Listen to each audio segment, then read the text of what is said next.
Donc une petite vidéo pour vous montrer un moteur à refroidissement par air. Ce moteur, c'est un moteur d'une pelle un petit peu ancienne, hein, d'une Mecalac 11 tonnes. Donc comme vous pouvez le voir, nous avons ici les cylindres. Donc là on a affaire à un moteur 4 cylindres. Les culasses qui sont là. Et quand vous regardez bien, on s'aperçoit que les cylindres comportent des ailettes de refroidissement.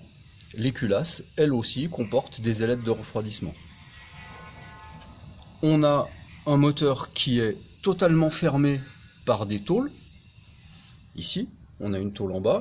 Et pour vous montrer un petit peu l'intérieur, j'ai dû enlever la tôle de fermeture qui se situe ici. De ce côté, nous trouvons une turbine avec ses ailettes, ici. Et cette turbine est entraînée de l'autre côté du moteur par une courroie qui prend son mouvement sur le vilebrequin. Donc à partir du moment où le moteur tourne, la turbine tourne, et cette turbine va créer un flux d'air. En fait, elle va aspirer de l'air de l'extérieur et envoyer de l'air frais à l'intérieur de cette grosse canalisation finalement pour ressortir de l'autre côté là-bas. Le flux d'air frais va circuler à l'intérieur de cette canalisation, mais va bien évidemment circuler au niveau des ailettes des culasses et au niveau des ailettes des cylindres, et ainsi refroidir notre moteur. Système, comme vous pouvez le constater, qui est relativement simple. On profite du flux d'air créé par la turbine, du flux d'air frais, pour venir passer au niveau d'un radiateur qui est ici. Et ce radiateur, en fait, c'est le radiateur d'huile.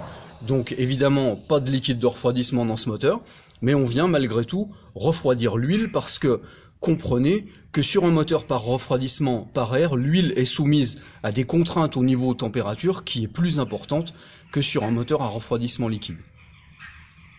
Et en plus de ça, on va passer au niveau d'un deuxième radiateur qu'on voit là-bas tout au fond, qui lui va servir à refroidir l'huile hydraulique comme sur la plupart de nos engins de travaux publics. Voilà. Donc un système simple, un système fiable dans la mesure où il n'y a pas de liquide, donc pas de risque de fuite. Un système peu coûteux finalement, qui demande peu d'entretien aussi, si ce n'est de temps en temps nettoyer un petit peu tout ça, parce que bien évidemment la turbine arrive à aspirer des poussières et des saletés qui risquent à la longue de colmater nos ailettes et colmater notre système de refroidissement.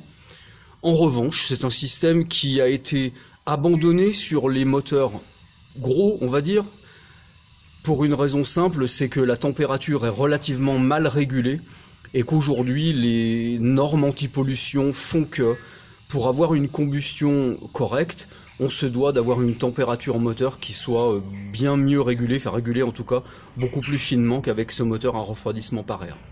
Donc ce système de refroidissement par air qui a été totalement abandonné sur les gros moteurs. En revanche, vous allez le trouver encore sur le petit matériel, genre tronçonneuse, scie à sol, etc., etc.